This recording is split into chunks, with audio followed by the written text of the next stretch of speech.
Welcome back. If you've just joined us, you're watching the news at 10 on Channels Television, broadcasting live from Lagos. A reminder of our top stories. People's Democratic Party dismisses threat by APC to take over government in 2015. Media practitioners and other participants at a forum in Asaba brainstorm on Nigeria beyond oil. Our big story tonight examines life and the fight on insurgency in 3 northeast states of Nigeria after Abubakar Shekau. And France says time for force in Syria is now if chemical weapons use is proven.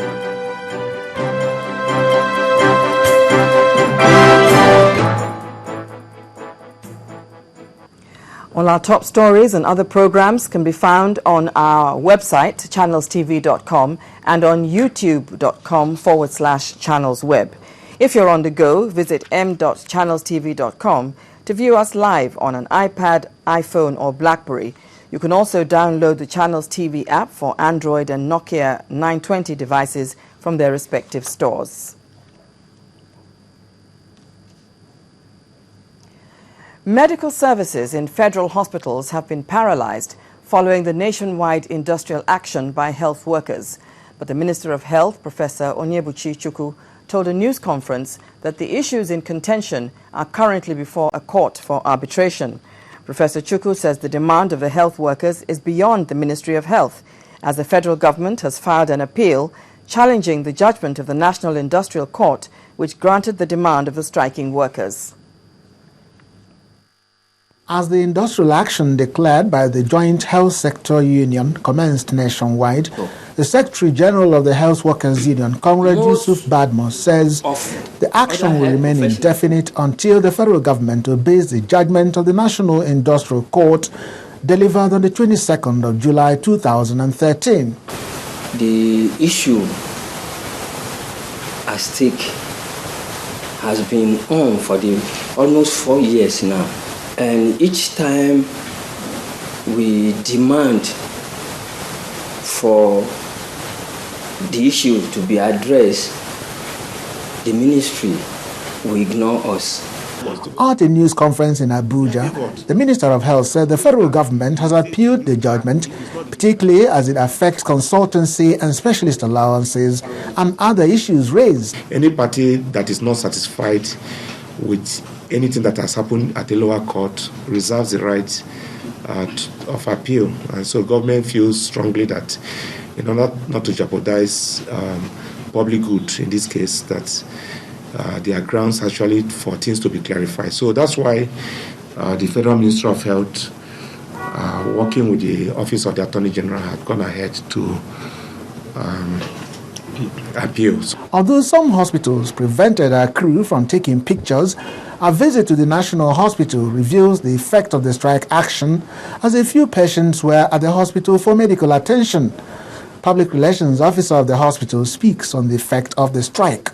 As concerned with National Hospital, our doctors are working, but I will let you know that we might not have the full complement of work because this category of workers are on strike. You know, the nurses, the pharmacists, the medical record staff and others.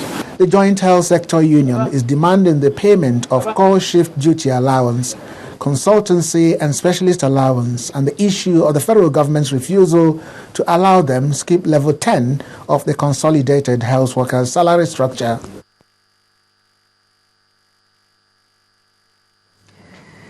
As the strike by public university lecturers enters its 50th day, Nigerians, especially students of these institutions, are getting more worried over the future of Nigeria's university system. While some have accused ASU of being insensitive, others point accusing fingers to the government's failure to attend to the union's demands. This next report examines these issues. Discussion after discussion since 2009 between university lecturers and the federal government have continued to hit the rock. Despite signed agreements by both parties, the lecturers still find the federal government's offers below expectation. A barrel of crude oil now sells for $113, and Nigeria is producing 2.5 million barrels a day. If you do that cumulatively, At the end of the day, Nigeria is realizing about 16 trillion a year. So I don't know where the minister is getting her arithmetic saying that Nigeria has no money. These are issues the government has agreed to in 2008. In 2009. And, once somebody has agreed on an issue, what else do you want to do again? You have to implement what you have agreed to.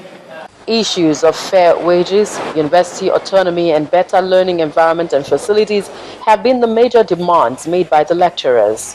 And as long as both parties fail to reach a deal, the students would remain away from school. I'm supposed to have been finishing by now. That's my first semester. But due to this strike, now everything is delaying us. We don't like this strike at all.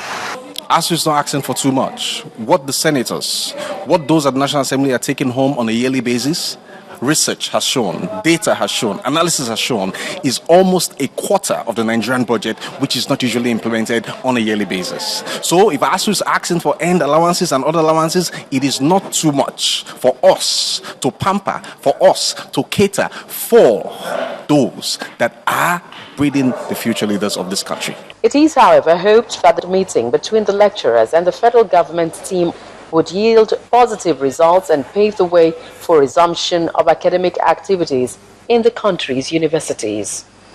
Loretta Chiogo, Channels Television News. I'm now being joined on the news at 10 by Dr. Nasir Fage, the president of the Academic Staff Union of Universities, ASU. Welcome to the news at 10. Thank you very much.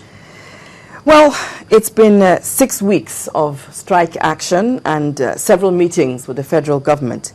Can you explain what ASU's position is as at today? Well, it appears like government is not really interested in implementing the agreement.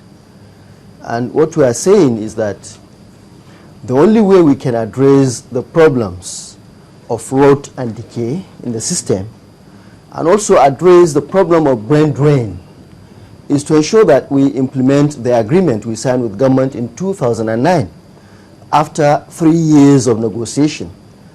And at this point, government appears to be more interested in reviewing the agreement instead of implementing it. But we are saying that the most important thing to do is to implement the agreement and then we commence the process of review. That is where we are now. But the government recently announced a fee, or an amount rather, of 100 billion naira that is going to be released for critical infrastructure in the university system in September. What's your reaction to that? Well, I think it's important to understand that in that agreement there are issues that have to do with funding, there are issues that have to do with conditions of service, and then there are issues that have to do with university autonomy and academic freedom. It seems to us that government is only interested in taking two issues. One, the issue of funding. I think it's important to know that the 2009 agreement provides that federal government should inject into university system, particularly federal government universities, the total sum of 1.5 trillion in 3 years. And when government said it had problem implementing that, we had a memorandum of understanding in 2012 in which government itself said it was going to inject the sum of 100 billion in 2012, 400 billion in 2013, 400 billion in 2014, another 400 billion in 2015, making a total sum of 1.3 trillion naira. So if government is talking about 100 billion naira, how does it compare with what is in the agreement or what is in the memorandum of understanding? Of 1.3 trillion. Yes. Apart from that, government said in order to access the 1.3 trillion naira, first we will need to carry out an assessment of the priority needs of the universities. That was the basis of setting up the Committee on Needs Assessment of Nigerian Public Universities. That committee concluded its work in July 2012, submitted a report.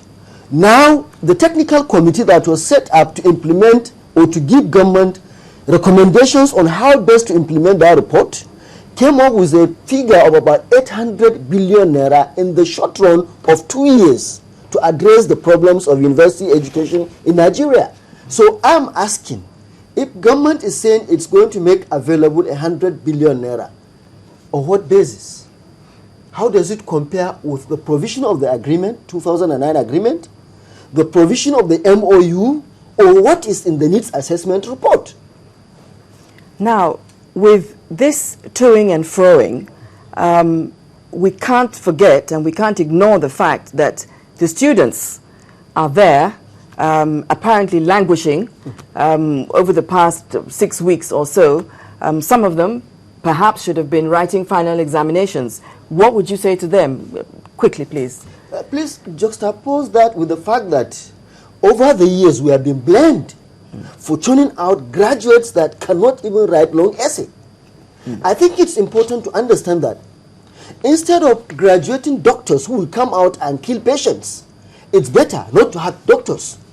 And what we are saying is that for once, let government help us so that we deliver on our mandate. Let us have research facilities, let us have infrastructure, let these students have hostel accommodation where they can sleep like normal human beings. Clearly, anybody who lives in chaos perpetually will consider chaos as order. Maybe that is why we're having leaders who really don't consider what it takes to move a nation. So what we are saying is that we have to put a stop to it, turn around our system in such a way that we'll deliver on our mandate. We think that is more important than asking students to go back to school where we know fully well that we are deceiving them, we are not really teaching them research knowledge. Thank you very much for coming on to the news at 10. We're grateful. Thank you very much. I've been speaking with Dr. Nasir Fage, the president of ASU. Still ahead on the news at 10. Oil companies warn of cut in production over implementation of PIB. That's on Business News. Do join us again.